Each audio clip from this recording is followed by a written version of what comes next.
Hello guys, આજે આપણે બનાવશું ટોપરા પાક, તે પણ સાસણી લીધા વગરનો। તે 1 વાટકો દૂધ લીધું છે, તેમાં અડધો વાટકો ખાંડ લીધેલી છે। તે સારી રીતે ઓગાળી લેવાનું છે। ખાંડ મિક્સ થઈ જાય ત્યાર પછી આપણે કોપરું નાખવાનું છે। થોડું શેકી લ્યો તો વધારે સારું। તેના ઉપર આપણે ગેસ ઉપર મૂકીને થોડી વાર ચલાવવાનું છે। અડધો વાટકો જેટલો મિલ્ક પાવડર અને ફૂડ કલર નાખવાનો છે। તમને જે ગમે તે નાખવાનું છે, કેસરી, ઓરેન્જ કે પીળો કોઈ પણ કલર નાખી શકો છો। 1 ચમચી ઘી નાખેલું છે। સારી રીતે હલાવવાનું છે। લોહી છોડી દે ત્યાં સુધી હલાવશું। જો આ રીતના એક ડીશ લઈને ગ્રીસ કરીને તેમાં ઢાળી દઈશું।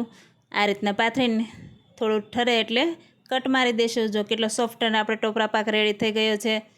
તમે જરૂર ટ્રાય કરજો, 10 જ મિનિટમાં રેડી થઈ જશે। નહીં કોઈ સાસણી લેવાની ઝંઝટ અને ઝડપથી બની જાય, નહીં માવો, અને ખૂબ જ સરસ એવો કોપરા પાક રેડી છે। Thank you.